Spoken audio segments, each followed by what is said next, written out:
What's going on, guys? Welcome back to the Salt and Light podcast, the #1 podcast recorded in an old Bob's Discount Furniture Warehouse Superstore extravaganza. My name is Adam, and I'm here with Graham and Kurt. No Keenan today. Yo. No Keenan. Yeah. What's up, everybody? Hey. I know an interesting thing to say, but go ahead. I was going to say, how are you doing today? I'm doing pretty well. Good. Pretty well. I actually went on a field trip with Adam today. Oh, did you? Where'd know, you guys Yeah, go? it was cute. Yeah. It was nice. Where did you go? We went to Hope House down on Sherman Street. It's a place. See, I'm going to ask Adam a question here. It's a place that helps our new Mainers get enculturized and just get on their feet and moving forward. That. So Adam, what was Enculturized, is that a real word? Maybe not. I don't know. Well, it is now. It works for me. I know what you're trying to say when you say that. Adam, what struck you about the conversation we had there? Did anything surprise you? Adam, Sure. what stood out to you? What was it? Something that was interesting was that, so the lovely lady who is in charge of Martha. stuff, Yes. Martha, not Martha Stewart, she was explaining to us, the different things that they have to do for people. For example, finding an apartment, right? Because there's a lot of people in hotels right now. And that's kind of an obvious thing that you'd think of, but there's also a lot of things that you might not think of that once you hear them, you're like, oh yeah, that makes sense that someone might need to teach people how to do these things that are more readily, that's not the word I meant. More that are just known like instinctively, I guess, intuitively, like turning on a gas stove or using a thermostat And turning off a gas stove. Oh yeah. Turning off is important. Yeah. that's debatably more important. Yeah, debatably. I mean, if you don't turn it on, you can't cook anything. So True. That's If you pretty use a im- microwave, you could cook something, but so Yeah, that's a yeah. different. That's a different so story. let's turn the tables on us for a moment. Sure. So Graham, let's pick a country for Graham. Okay. Well, let's say You have to go there. he's going to have to go there. To go there for a month. Let's say New Guinea. Okay. Right, so you're gonna go there. What do you think you'd have the most struggle with in a place like that? In a place like New Guinea, Yeah. probably the heat. Heat. Yeah. I do not do well with heat, especially humidity. If I get to a certain level of heat, like I feel like my body can't cool down. Yeah. I have a bad internal cooling system. Oh. And so I feel like that would refill be, your coolant. Yeah, I don't have a lot of coolant. Yeah.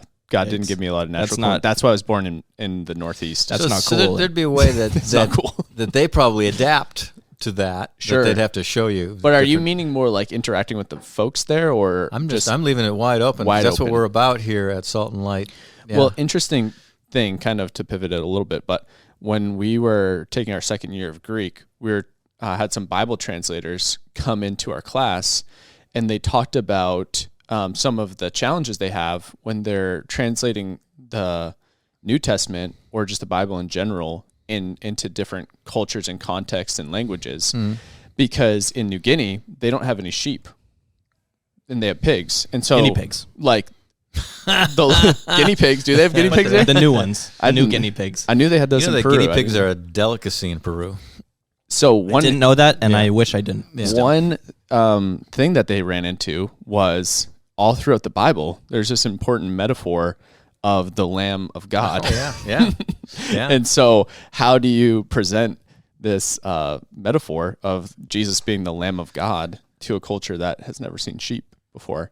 And so I think they used pig, Oh. which is in that day and age would be pretty blasphemous if you think about it, how the Jewish thought yeah. pigs were unclean. But Put a little overcoat on the pig, something like that. maybe, yeah. Yeah. Blemishless pig, I Yeah. think they ended up Yeah. with, something along those lines. But so they had to kind of like give some context to some of the things that they're saying as they were translating the Bible into their language. But it's just interesting to think about, I've seen some stuff on New Guinea, and I wouldn't like the bugs and stuff. A lot of icky stuff. So again, you'd have to get used to it, figure out what to do. Snakes, bugs, Yeah. scorpions, I think maybe. I don't know. Survivor Man had a New Guinea Oh, really? one once. Ooh.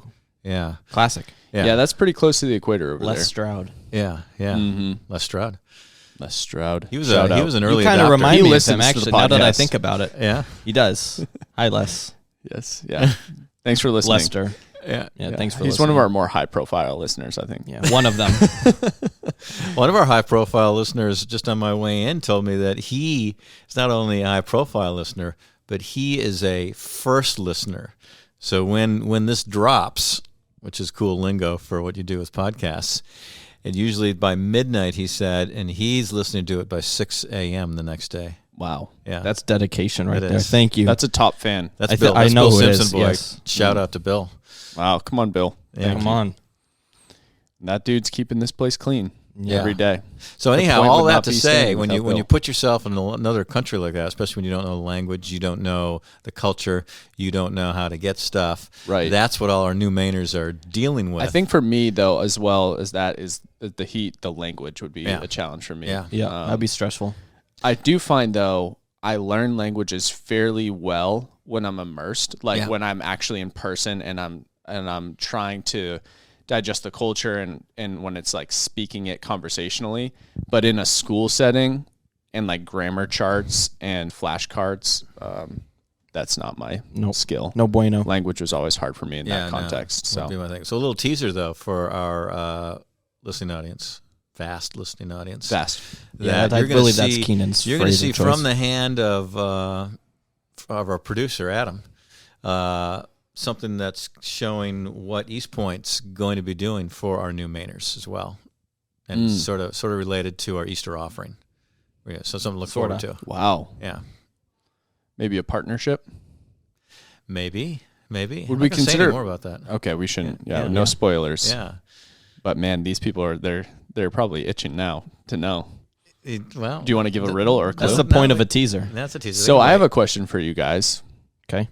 Is there anything that Christians say that bothers you because it's not in the Bible, but it's well spread as a saying in the Christian community?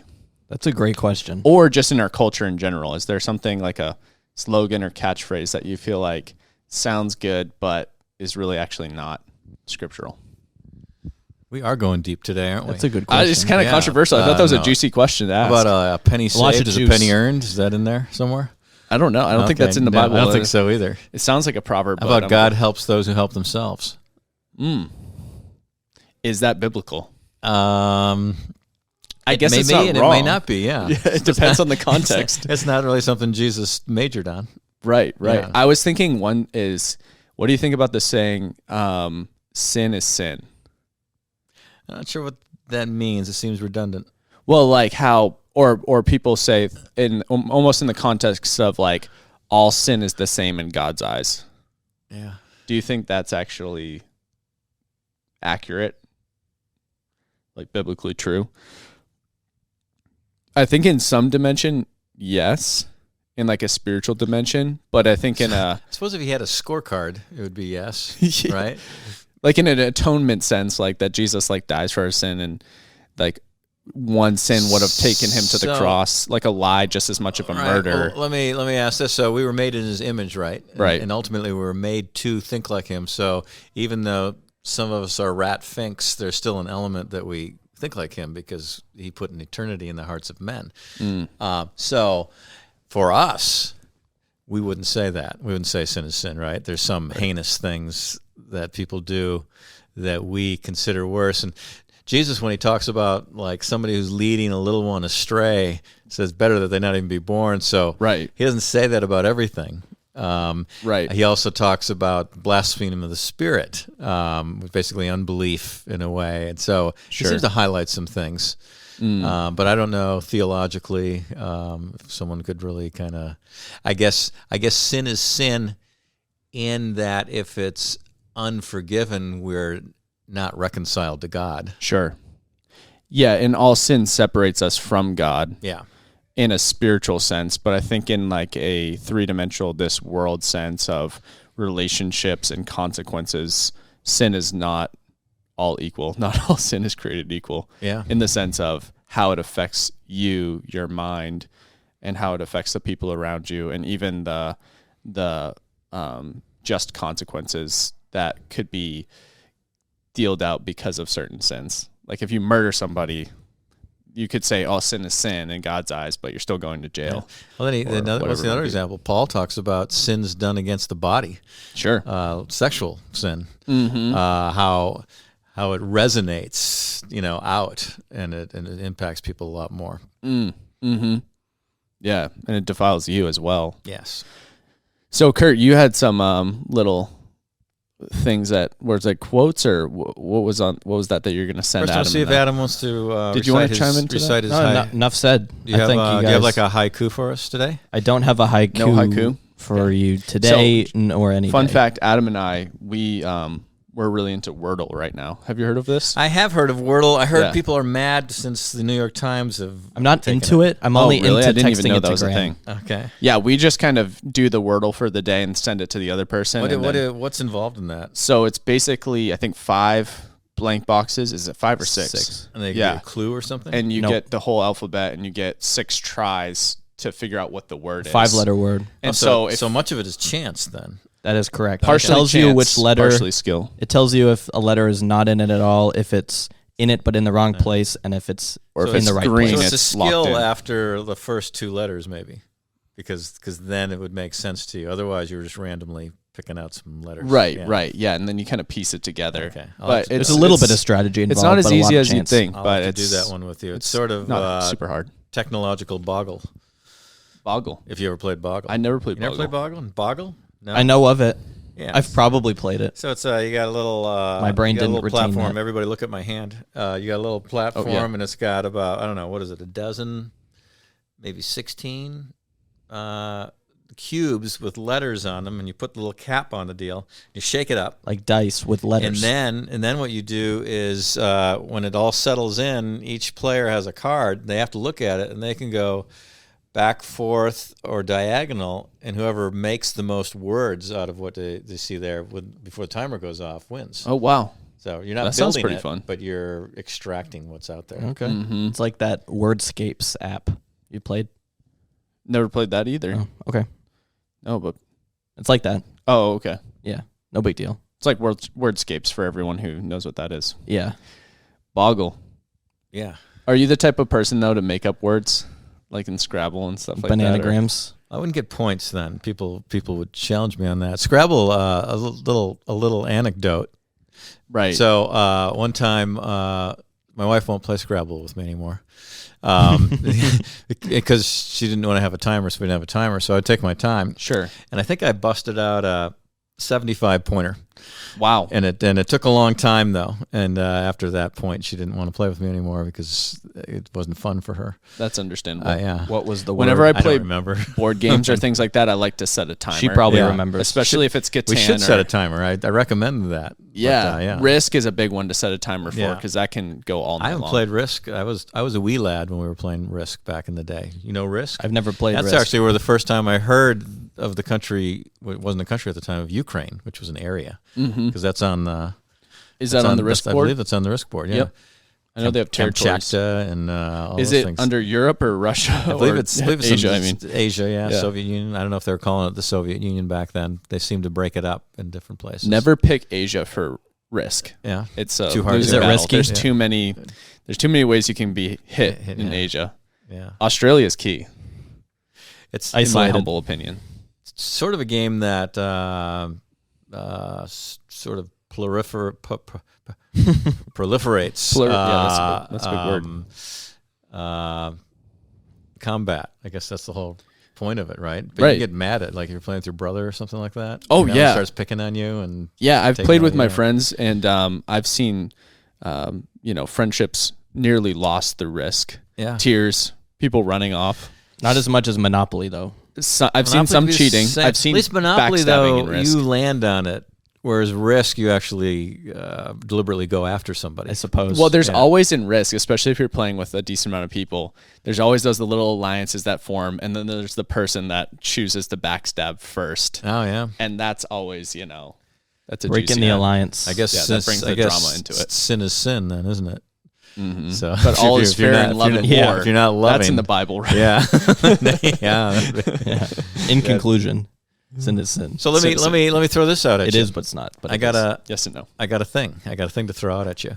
So this is interesting. I'm reading this book, Touching the Invisible, by Norman Grubb. Ooh. Touching the About invisible. 1940 or so, he wrote it. Grub. What a nice name. And so this one chapter, he talks about the kind of the adventure of hardship. I forget exactly what the phrase he used, but so I'll read a couple. I kind of paraphrased a couple of his statements, so I'm going to read them and see what your feedback is on it. But in general, the thought is that when bad things happen to us, we should accept them as blessings. Right. All right. So that's kind of the general thing. And I want to hear some feedback from the phrases they'll say, and then talk about how we process it. As I've been reading this and kind of looking up scripture, then I'm thinking, well, I think this is good for me because this is going to help me remove hindrances.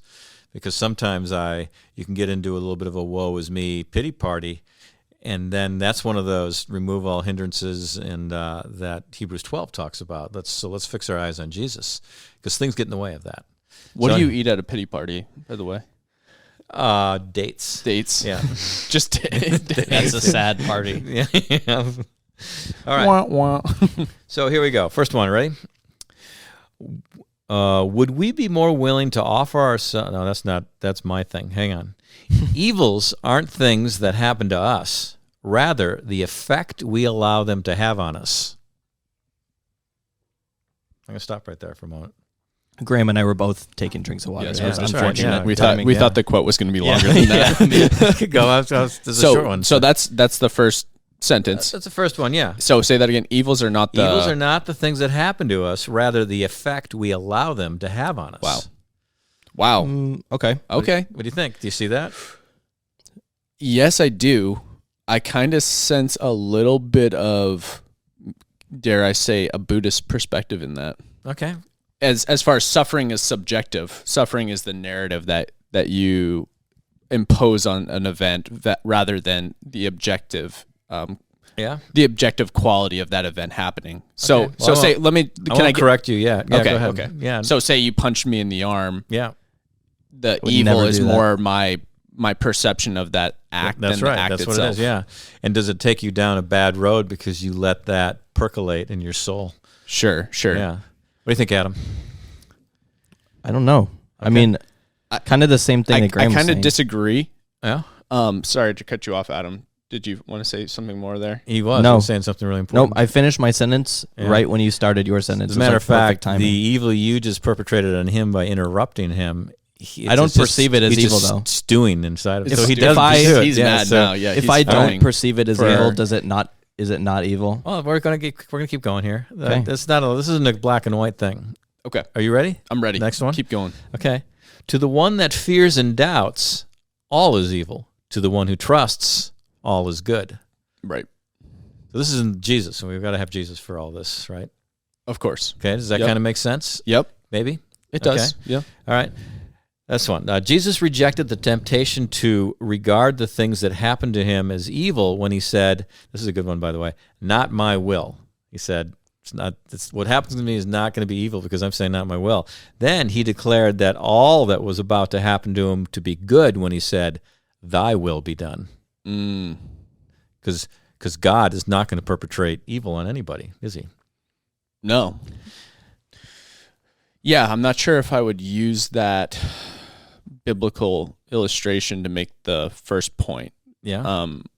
Because so I think I do think there are some things that are evil. Mm-hmm. I think what was even done Well, let me ask you to this. Jesus. In Okay, that, go on. So if he says, not my will, in that he was going to allow something to happen to him, right. would Jesus allow himself to be conquered by evil in that way? Is that Yeah. that- Yes. It's kind of it's complicated Yeah, because this is where it okay. gets complicated because and this is the beauty of the Christian faith is that good always conquers and love always overcomes. And so, like, even in the case of the cross, Jesus endured everything that Satan in the world could throw at him. He endured all evil, and then he buried it in the grave, and then rose the third day victorious. And through that process, he made it, not those things good, but he pulled, I don't even know like what he glorified himself in spite of it, even more so. So it became good. There was quite an outcome. Yes. Yeah. Something happened. We're just getting started though. Okay. Wow. Anything else? You have no? Okay. No. Hang on a second. Ready? I'm hanging on the edge of my seat. All right. Adversities and sufferings in the grasp of faith become redemptive. Okay? Grab that. They are changed from something to be endured, as we are attacked by Satan, to something used to conquer him and redeem his victims. Okay? And I like this one.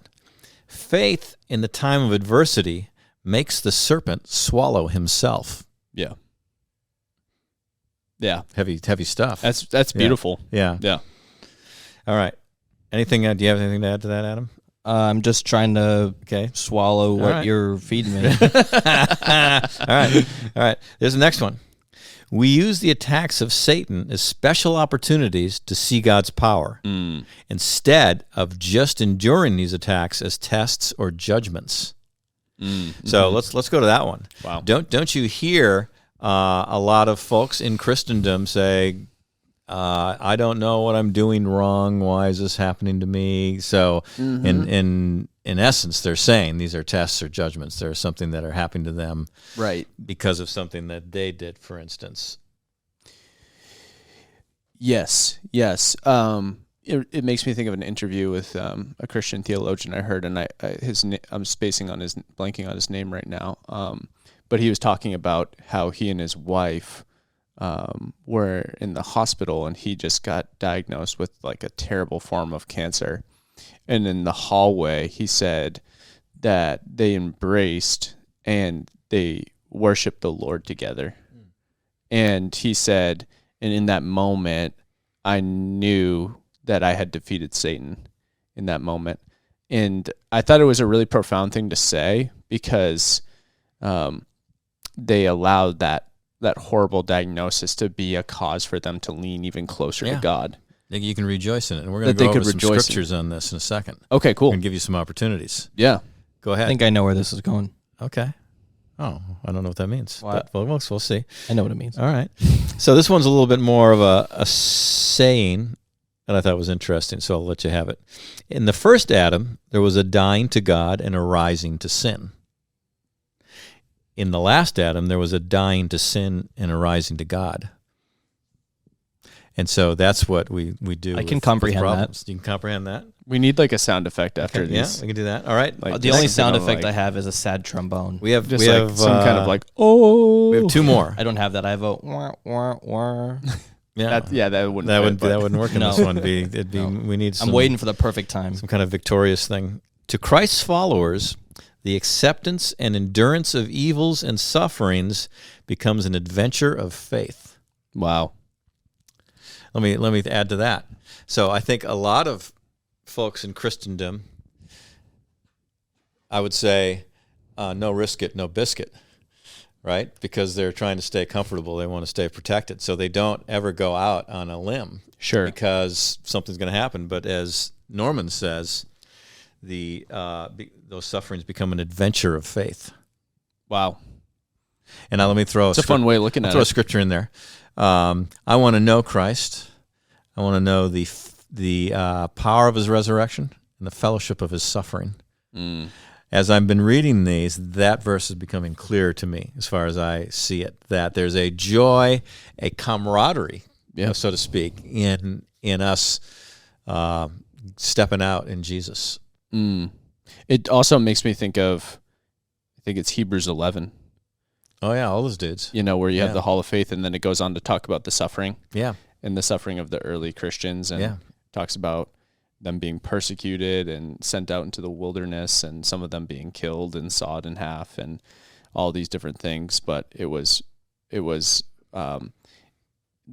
because they had faith in the Lord, and I'm trying to think of exactly what the scripture says, but that they had a city set out before them, which is the city of God. Yeah, they were citizens of another place. Right, exactly. Yeah.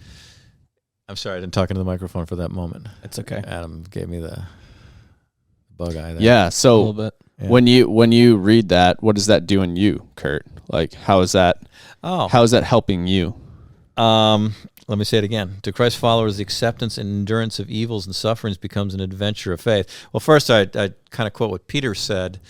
I'm not quoting it very well, but hey, it's not a big deal if you suffer because you've done a bunch of bad stuff, but only if you're pursuing the faith. So in the faith, we're actually empowered to be able to do many things, including suffer, which is part of our thing. So I look at some of that as Ephesians tells us we are risen with Christ. We're sitting in the seat with him. And so I look at I go into the metaverse a little bit. So, yeah, let's go. So it's kind of like we're up there with Jesus, and we are little drones down here, and I got a little joystick, and I'm just operating, doing the good things for God, because the only thing that's suffering is my outer body. My soul can't suffer through this unless I allow it to. Does that make sense? Yes, it does. So let me get the last one for you, unless somebody has more on this one. Well, I like the word adventure. Yeah. Makes me think of what we were talking about in our staff meeting on Monday, and what I had us go through as a worship team at our rehearsal last week. What was that? Of Romans 5, the whole suffering produces all these things, which perseverance. yeah. May I read it? Because I happen to have it right here. Oh, wow. Part of this, as a matter of fact. Wow. Not only this, but we also rejoice, I like this, in sufferings, knowing that suffering produces endurance, character, hope, and hope does not disappoint, because the love of God has been poured out in our hearts through the Holy Spirit who was given to us. Boom. And let's go. So here's what I like too. All of this, I look at the Holy Spirit as my portal into heaven. It's my it's the down payment, the deposit. It's Jesus in me, right, connected to this heavenly umbilical cord that goes up to be with him. I just came up with that one. That's a little weird. Yeah, but I get it. Yeah, you got to see it to believe it. And I don't want to see that. we need that connection though, really to avoid these things. And so we don't have these things to avoid suffering. We go after Jesus because he's our joy. Yeah. And because of that, then suffering becomes something we can embrace. Right. Our last one. Are we ready for our last one? Yep. Okay. This is a rugged one. I look forward to hearing what you see. I'm loving it. I'm starting to build this up Keep for them everybody. coming. Okay. Ready? If God's gifts are our blessings and the devil's assaults are also our blessings, what remains to harm or depress us? Come on. You tell me. Yeah. It's a trick question. Yeah.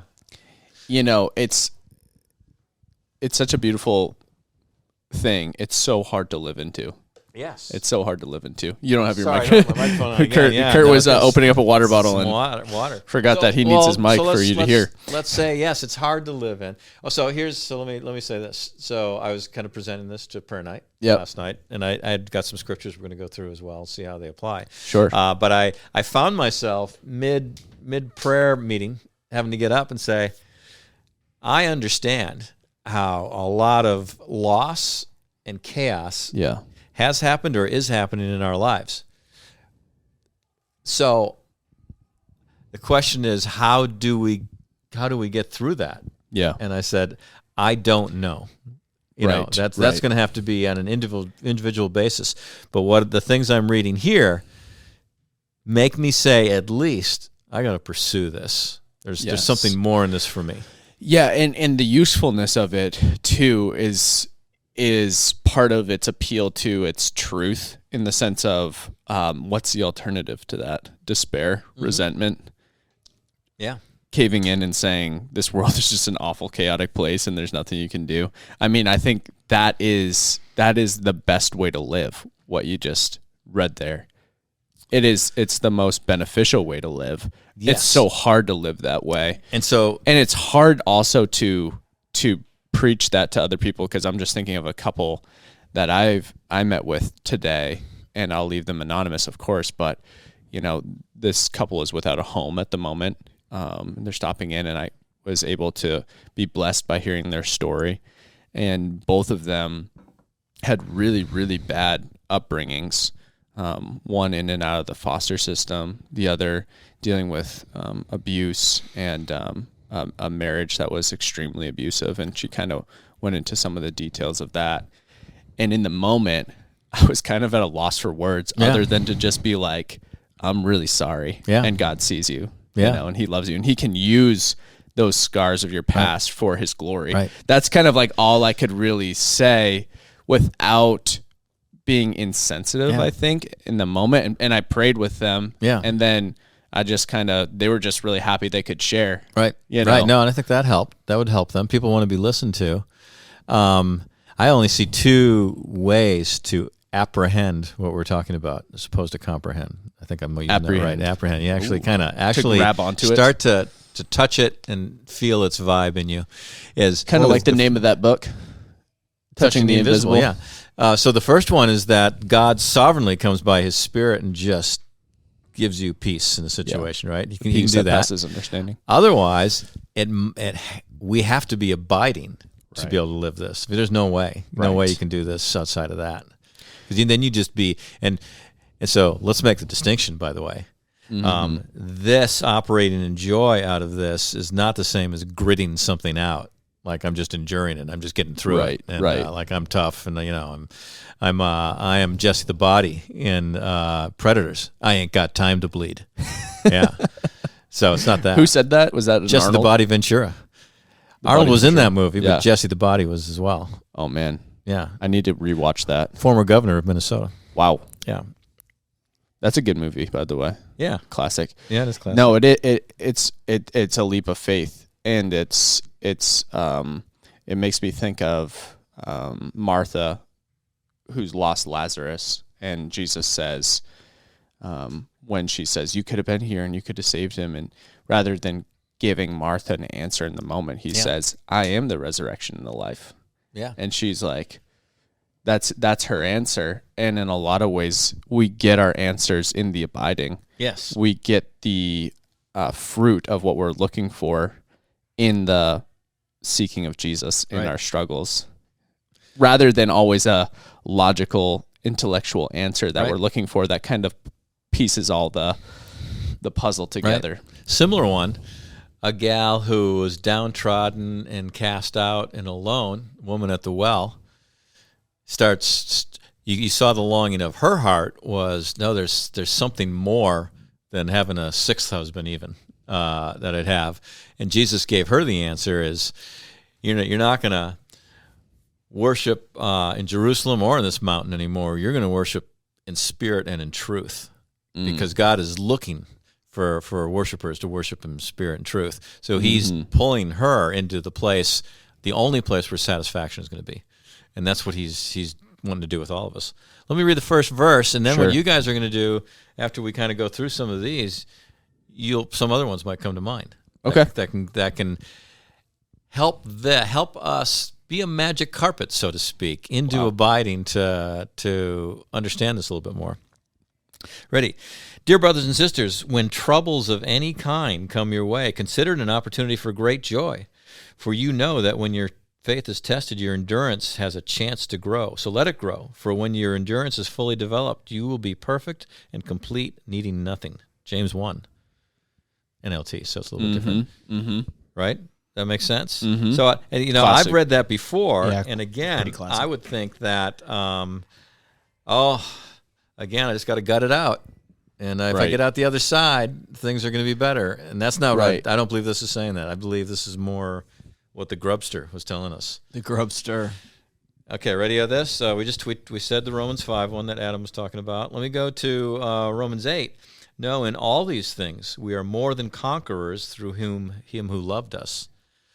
So we could get through it. So we could say we are survivors for them who loved us, but it doesn't say that, right? So we are wrung out and put up to dry for him through what we're going through. It's not that, though. It's not even a conqueror. It's more than a conqueror. Wow. What's more than a conqueror? Hey, everybody, I need to duck out real quick for a quick phone call, so it's Adam and Kurt from here. The Adam and Kurt show. All right, make sure you punch out on the clock when you do that. All right, so the next just one. tripped on his mic. Yeah. The next one is Romans 8 as well. And we know that, so this actually fits it quite well. We know that in all things, God works for the good of those who love him, who have been called according to his purpose. All things, right? That kind of goes along with what we're saying. Yep. So he didn't say, some things. Only some things, or only these things that God gives to you. But no, all things. So he has to be including the attacks of the enemy that are in that. Yeah. That's wild. It is. All right, let's go to the next one. All right. This is the last one we'll do. And then you see if you have any other things that kind of come All up right. to it. Well, we are running up on the time. Well, that's unbelievable. Time is just flying by. I know. It's been 35 minutes, 51 seconds already. Right. So Joseph talking to his brothers who Yep. did a lot of bad things to him. Yep. Graham floated back in. Yeah. Not literally. Yeah. You remember... I wish it was literally. You remember Joseph's brothers, right? Yes, I do. They weren't good brothers, were they? No. No. They What was the hesitation There's really there? not a hesitation. And now I'm thinking, what is good? Let me think about it. If good Well, is no. going through suffering, then they're great brothers. That's right. That's right. That's good. You learned. But it says, Joseph said to them, you intended to harm me, but God intended it for good. And this is what it goes on to say, to accomplish what is now being done, the saving of many lives. So we Yes. do have to look Right. well beyond the now Yes. when we want to say that something's good and it's a blessing. That's hard. Yes. Well, it's easy after. It's easy after to have hindsight. Right. And I think the difficulty of loss is probably the harder thing. Yeah. That if you're not abiding, and I don't even want to say that. I don't want to cast aspersion on someone who's still wrestling with the problem and say, "Oh, you're not abiding." Right? So what is time, right? That's kind of with Jesus. Yeah, and I feel like so that all makes a lot of sense to me. My question would be, is there ever a degree of suffering that feels so pointless? Thanks, Kurt, for doing that right into the mic. That's Kurt's water bottle, He everyone. looked at me right in the eyes when he did that. I did it on Smiled purpose, an evil Sorry, smile. yeah. No, you had Is some there good ever things. a degree of suffering that feels so pointless and terrible that really all it can do is cause us to long for the renewal of all things, and even if that's the case, would that then be the point of that suffering? Do you understand what I'm saying? Right. Because I think of something awful like the Holocaust, where Right. So there was another phrase I didn't have in there, that the suffering wasn't meant to have the good; it's turned in to good. So Satan has no love in him. There's nothing good in him. He would have no charity for us. So he gives us these sufferings from time to time, and the attacks. The broken world, essentially, you could say, was all a result of his temptation with Adam and Eve and his original fall. And so God sees those horrible things coming, and he takes and kind of makes a curveball out of them through our faith, right? It passes through us and goes the right way. So I think we don't want to say he's the author of suffering. We want to say he's the redeemer of suffering. wow. We've gone a long time. Yeah. Well, I think, and I feel like that's what we see in the resurrection of Jesus. Exactly, the whole thing, right? Right. And many people saved through it. Yeah, exactly. That he was able to go through all of that suffering, the torture, the weight of experiencing all of the evil and the sin of the world on himself on the cross, and that he was able to bury that in the grave and then raise again, and then maybe in some way be more glorified through the fact that he kept his scars, the fact that he was able to say, look what the world gave me, yet I'm still victorious over it. And are we not called to the same thing? right? We are. For the joy set before him, he endured the cross and scorned its shame. We or now our brothers and sisters out there are the joy. Yeah. And so we get to endure our own cross, scorn its Kind shame. of a deep question for you guys, and feel free to skirt around this, but do you think that like God intended for us to go through all the suffering that we do here on earth? Or do you think that's just a cause of our own free will? Or yes? I think it's a cause of our own free will. You think so? Yeah. That in the garden, like God's like, I would never want them to go through this pain and suffering. Yeah. So what's that? What parent wants their kid to go through pain and suffering? A bad one, Does but a good one at the same I time. don't if want you- them to. Yeah. it say Jesus was made perfect through suffering in Hebrews? I feel like it does. I feel like that's what the James 1 passage kind of says. Kind of said that too. Yeah. Yeah, there's a refining that can happen. Right. It's almost as though because we're in this sinful, broken world, we have to I don't have a good metaphor right now, but pass through like a surface planer that's going to scrape the junk off of us, and it's going to be painful. But we come out a nice, smooth board on the other side. I couldn't agree more. Did I redeem my metaphor? Yeah. Yeah. I guess my question is, could there have ever been another way? And I don't even know if it's helpful to think that way, of where we were that finished product to begin with. But Good thing we're not God. I can't answer that. no, I don't know. yeah, it makes me curious to think about. Yeah. Yeah. What God's answer is for that. But I think it's Some things you have beyond to the wait for. benefit of conversation. You know what I mean? I do. Yeah. Or of further contemplation. Yeah. Mm-hmm. But anyways, Send your comments this has in, been listeners. this has been a long episode. Thanks for hanging in there with us. Yes, everybody. Send us some comments if you want. I don't know how you do that. Email adam.gardner@eastpoint.church if you want. And I will definitely read it. And I might respond. Awesome. Wow. But thanks for listening. We'll Your see you response guys to me. next week.